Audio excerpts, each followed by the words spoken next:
The year is 1258. In the heart of the Islamic world stands Baghdad, the jewel of civilization, a city so magnificent that even the stones of its streets seem to whisper tales of glory. For 500 years, this city has been the beacon of human achievement, home to the largest library on earth, where scholars from every corner of the known world gather to unlock the mysteries of mathematics, astronomy, medicine, and philosophy. Its markets overflow with silks from China, spices from India, and gold from Africa. The Abbasid Caliphate, ruling from this very city, has transformed humanity itself. But outside its walls, something unprecedented is stirring.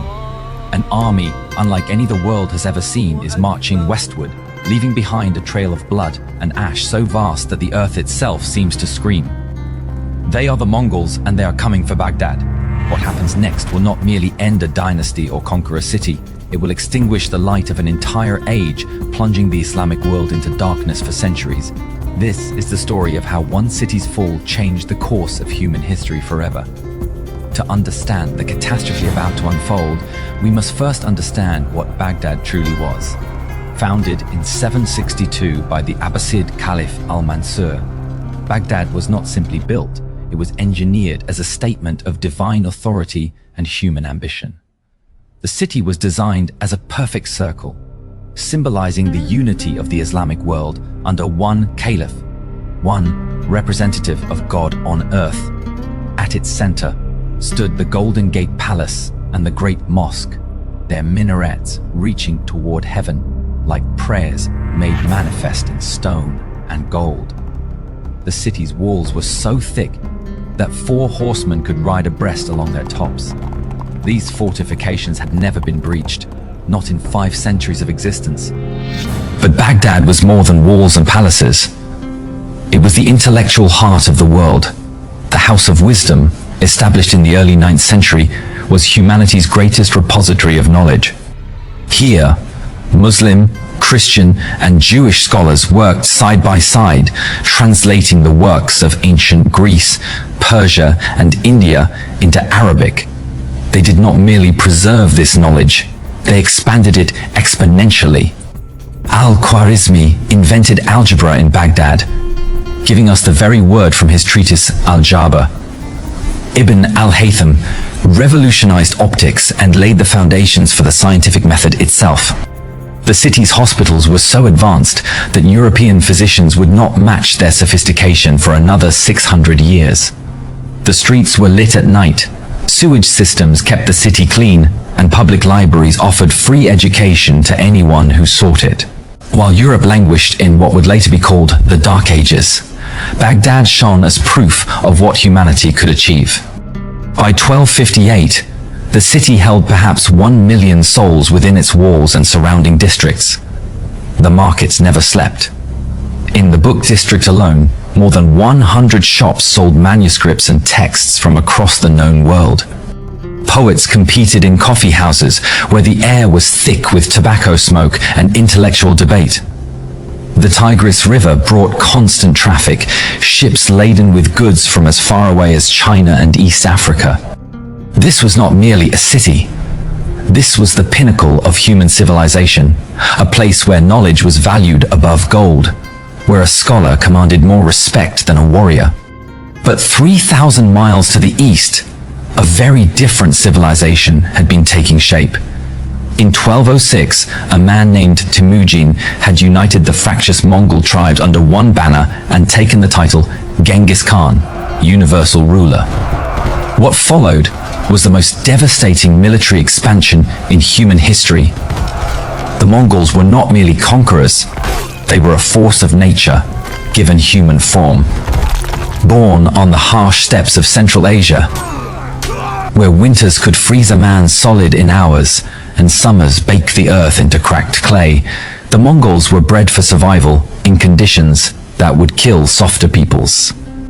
Every Mongol was raised in the saddle, learning to ride before they could walk properly, to shoot a bow with deadly accuracy while riding at full gallop, to survive for days on nothing but dried meat and mare's milk. Their military tactics were revolutionary. While European and Middle Eastern armies relied on heavily armored knights and rigid formations, the Mongols fought with speed and deception. They could cover 100 miles in a single day, their hardy steppe ponies requiring little food or water. They would feign retreat, drawing enemy forces into pursuit, then wheel around with devastating effect, their composite bows raining arrows with accuracy that seemed supernatural. Each Mongol warrior carried multiple bows, 60 arrows, a lance, a curved sword, and a lasso. They could shoot backwards while retreating at full speed, a technique called the Parthian shot that had been perfected over centuries of steppe warfare. But it was not merely their military prowess that made the Mongols unstoppable. It was their ruthlessness. Genghis Khan had established a simple policy: submit and live, resist and die. Every man, woman, and child. Cities that surrendered were usually spared and incorporated into the empire with relatively light taxation. Cities that resisted were annihilated so completely that grass grew over their ruins.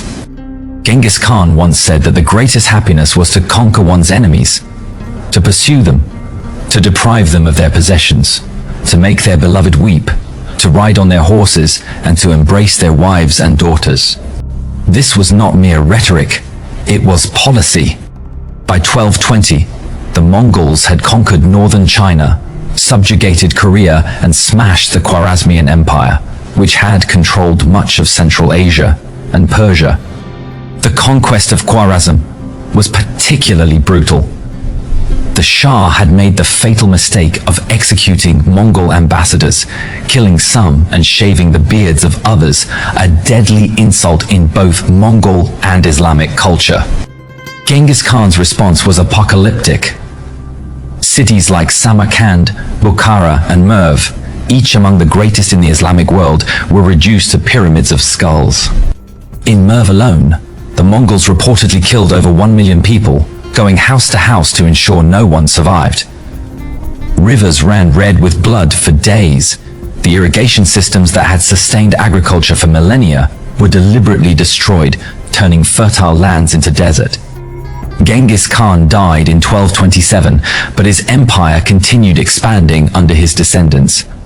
His grandson, Mongol Khan, became Great Khan in 1251 and set his sights on completing the conquest of the Islamic world. He assigned this task to his brother Hulagu, giving him an army of perhaps 150,000 warriors, the largest unified Mongol force ever assembled for a single campaign. Hulagu was methodical, intelligent, and utterly merciless. He was also married to a Nestorian Christian woman and maintained Buddhist advisors, making him suspicious of Islam from the start. Hulagu's campaign began in 1253.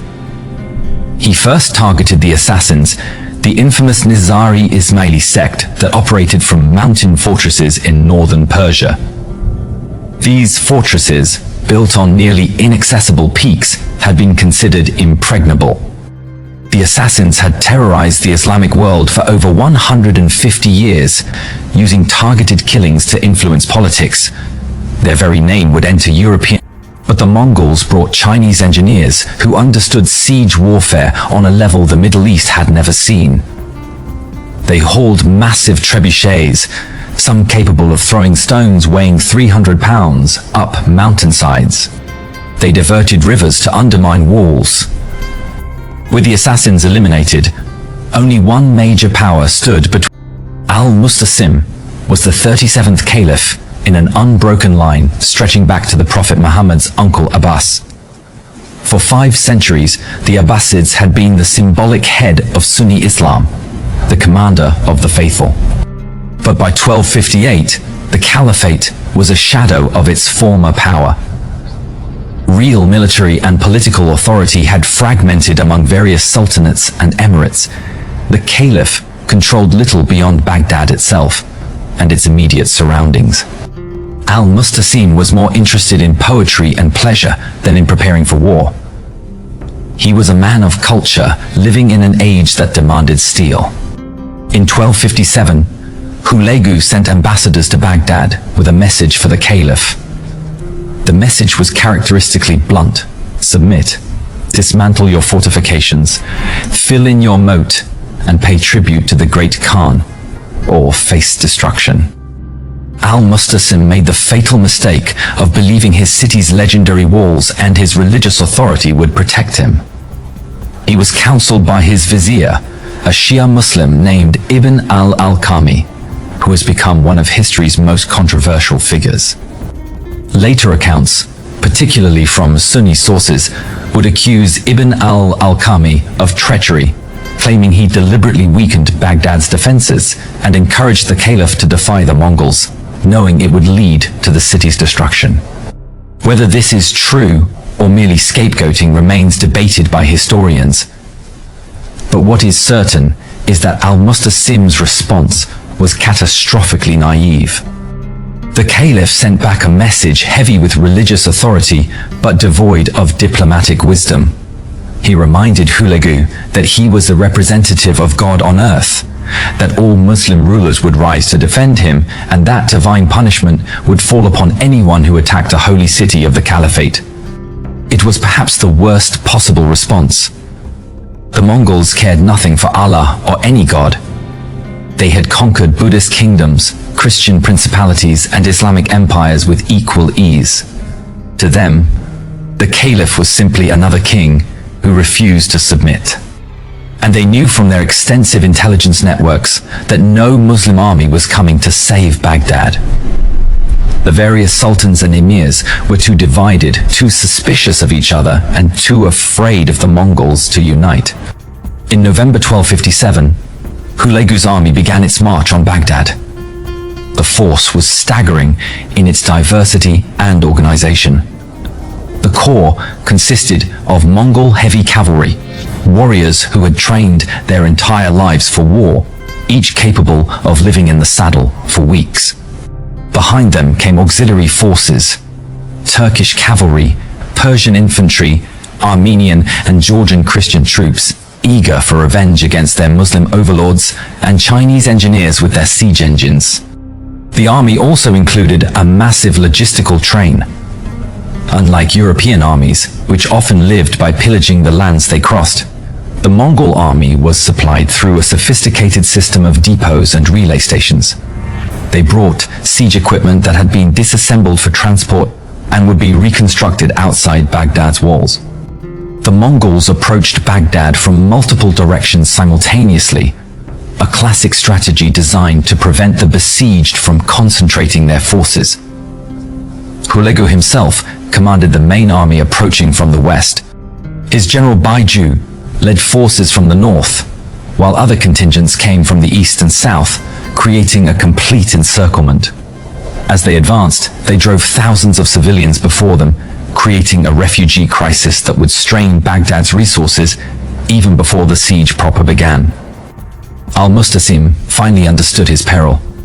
He ordered his army, perhaps 20,000 strong, to march out and meet the Mongols before they could establish their siege lines. This proved to be a disaster. On January 11th, 1258, the Abbasid army engaged Mongol forces on the eastern bank of the Tigris River. The battle was swift and brutal. The Mongol cavalry feigned retreat, a tactic they had perfected over decades, drawing the Abbasid forces forward in pursuit. Then, at a predetermined signal, Mongol engineers opened dams they had constructed upstream. The Tigris, swollen with winter rains, burst through the breached dams and flooded the battlefield. Thousands of Abbasid soldiers drowned in their heavy armor or were bogged down in mud. Those who survived the flood were cut down by Mongol arrows and cavalry charges. The remnants fled back to Baghdad in complete disorder. It was a devastating blow, but worse was to come. The Mongols had not merely defeated the caliph's army, they had destroyed it. The soldiers who straggled back into Baghdad brought tales of Mongol invincibility that spread panic through the population. The Mongols, meanwhile, completed their encirclement of the city. Chinese engineers began assembling their siege engines, massive trebuchets and catapults that would hammer Baghdad's walls day and night.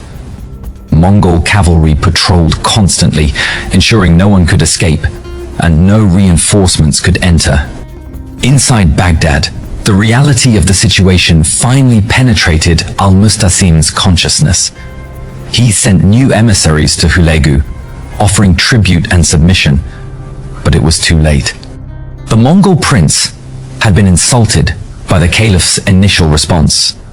More pragmatically, Hulagu knew that leaving Baghdad intact would mean leaving a potential rallying point for Islamic resistance. The city had to fall, and it had to fall in such a way that no one would ever dare defy the Mongols again. The siege began in earnest on January 29th, 1258. The Chinese siege engines, masterpieces of engineering that represented centuries of refinement, began their work. These were not simple catapults. The largest could hurl stones weighing several hundred pounds with devastating accuracy. They targeted specific sections of the wall, hour after hour, day after day, pulverizing the ancient stones. The sound was apocalyptic, a constant thunder that shook the ground and could be heard for miles. Inside the city, buildings collapsed from the vibrations. People huddled in their homes, praying to Allah for deliverance that would never come. But the trebuchets were not merely throwing stones. The Mongols had learned biological warfare from their campaigns in China. They catapulted the corpses of diseased animals and even human bodies over the walls, attempting to spread plague and terror. They launched ceramic pots filled with naphtha, an early form of Greek fire that burst into flames upon impact, starting fires throughout the city. They hurled beehives to spread panic. Most insidiously, they catapulted propaganda messages wrapped around stones, telling the defenders that resistance was futile, that their caliph had abandoned them, that anyone who surrendered would be spared. The walls of Baghdad, mighty as they were, had never been designed to withstand this level of sustained bombardment. Medieval walls were built to resist battering rams and scaling ladders, not precision siege engines operated by engineers who understood trajectory, counterweights, and structural stress points. By early February, several breaches had been opened in the walls. Al-Mustasim, finally grasping that his situation was utterly hopeless, sent his vizier and his eldest son to Hulagu to negotiate surrender. Hulagu received them with cold courtesy. His terms were absolute. The caliph must come in person to submit, the city must surrender unconditionally, and the fortifications must be dismantled. In exchange, Hulagu promised that the caliph's life would be spared. It was a lie, though whether the caliph knew this is uncertain. On February 10th, 1258, Al-Mustasim Billah, commander of the faithful, descendant of the Prophet's own family, walked out of Baghdad's gates, accompanied by 3,000 officials, soldiers. Hulagu greeted the caliph with false warmth, accepting the gifts and the formal surrender. Then, almost casually, he ordered his guards to seize the caliph and his entourage. The 3,000 men who had accompanied Al-Mustasim were immediately taken away and executed, their bodies left in heaps outside the city gates as a warning. The caliph was held prisoner, forced to watch what would come next. On February 13th, 1258, Hulagu gave the order his army had been waiting for. Baghdad was open for sacking. What followed was perhaps the most catastrophic single event in Islamic history. A week of horror so complete that chronicles written decades later still struggle to describe it adequately. The Mongol army, over 100,000 strong and now joined by local opportunists and bandits, poured into Baghdad like a flood of steel and hatred. The systematic slaughter began immediately. Mongol soldiers moved through the city street by street, house by house. They killed everyone they found. Old men were cut down where they stood. Women were raped before being murdered or taken as slaves. Children were dashed against walls or trampled beneath horses' hooves. The Mongols had a policy during sacks. Each soldier was required to kill a certain quota of people and present the severed heads or ears as proof. Some chronicles suggest each Mongol warrior was required to kill between 100 and 300 people. Whether this specific number is accurate or not, the result was industrial-scale slaughter. The great mosques offered no sanctuary. Thousands had fled to the holy sites, believing the Mongols would respect religious spaces. They were wrong. The Mongol soldiers, many of whom were Buddhist, Christian, or shamanist, had no reverence for Islamic holy places. They rode their horses into the mosques, trampling worshippers. They used pages from Qurans to line their boots. They stabled their horses in the prayer halls. The Grand Mosque, one of the oldest and most sacred in the Islamic world, was set ablaze. Its ancient wooden ceiling, carved with verses from the Quran, collapsed in flames. But the destruction of the mosques, as terrible as it was, paled before the fate of the House of Wisdom and Baghdad's libraries. Here was concentrated 500 years of human intellectual achievement. Manuscripts in Arabic, Persian, Greek, Sanskrit, and Chinese covered every subject: mathematics, astronomy, medicine, philosophy, poetry, history. Many of these texts were unique copies, the only examples of their kind in the world. The Mongols, largely illiterate and seeing no value in books, destroyed them with the same efficiency they destroyed everything else. Chroniclers describe Mongol soldiers throwing manuscripts into the Tigris River in such quantities that the river ran black with ink for days. They used books as fuel for fires and as bedding for their horses.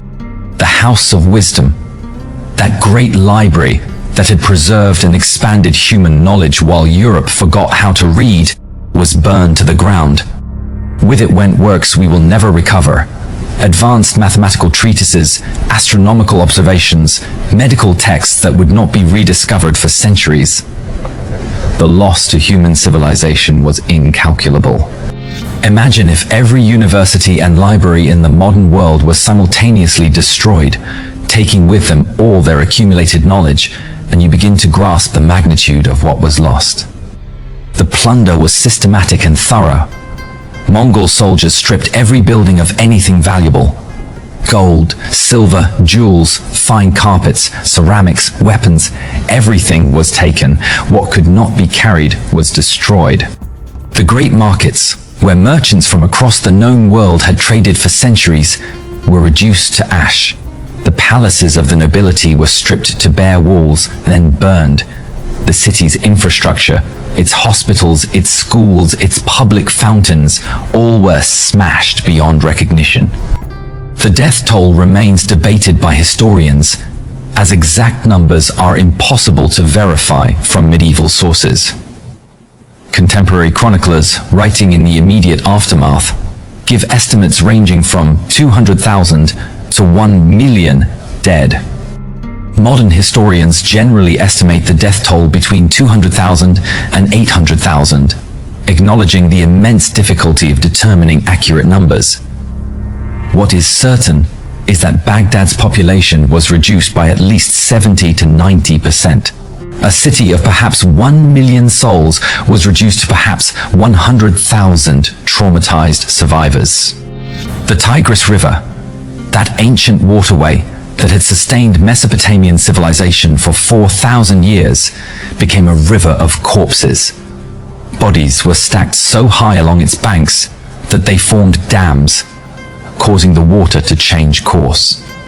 The stench of death became so overpowering that even the Mongols, accustomed to the smell of battlefields, abandoned their camps and moved upwind. For months afterward, travelers reported being able to smell Baghdad from miles away. Al-Mustasim, the last Abbasid Caliph of Baghdad, was forced to witness the destruction of his city and the slaughter of his people. Then came his own execution. And even this was carefully calculated to send a message. According to most accounts, Hulagu had the caliph sewn into a carpet and trampled to death by horses. This method was chosen deliberately.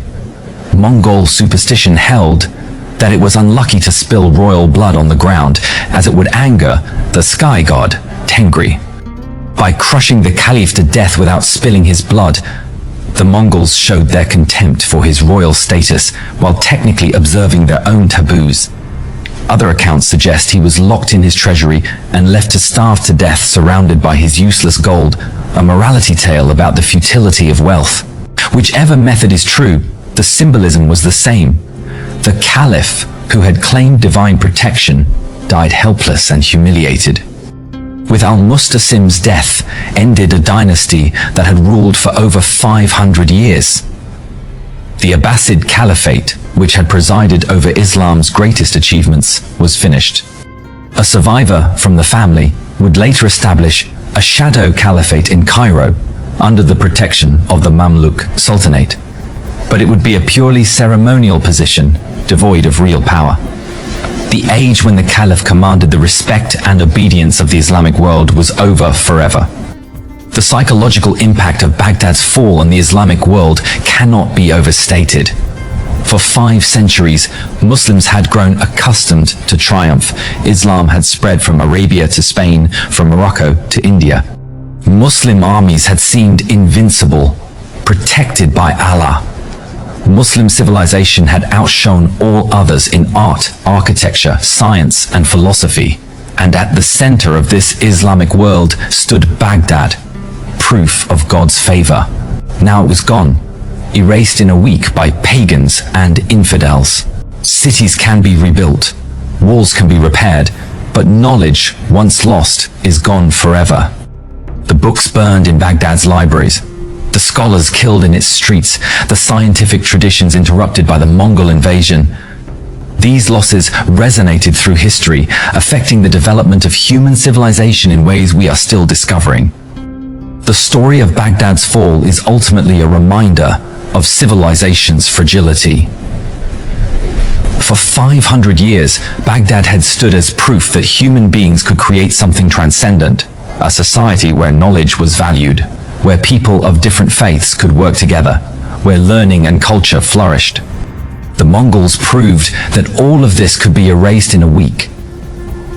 It is a sobering lesson for every age, but perhaps especially for our own, when we take for granted the institutions and infrastructure that preserve and transmit human knowledge. When the Mongol soldiers finally rode away from Baghdad in early 1258, they left behind a smoking ruin, a city of ghosts. The survivors, traumatized and desperate, began the impossible task of rebuilding. But Baghdad would never again be what it was. The House of Wisdom was never reconstructed. The great libraries were never replaced. The scholars who had made Baghdad the intellectual center of the world were dead or scattered. The Golden Age was over. In the centuries since, historians, poets, and philosophers have returned again and again to the siege of Baghdad, trying to understand its meaning, trying to extract lessons from the catastrophe. How could such a great civilization fall so quickly? Why did the Muslim world fail to unite against the Mongol threat? Could anything have been done differently? These questions echo across the centuries, unanswerable yet urgent. What we can say is this. In February 1258, the world changed. A light that had burned bright for 5 centuries was extinguished. And in that darkness, humanity lost something precious: knowledge, beauty, and the promise of what might have been. The siege of Baghdad was not merely the end of a dynasty or the fall of a city. It was the end of an age, the closing of a chapter in human history that can never be rewritten. And in the ruins of Baghdad, surrounded by the ashes of the world's greatest library, we see reflected back at us the terrible fragility of all we have built and the eternal question: what are we willing to do to preserve the light of civilization against the darkness that always threatens to overwhelm it?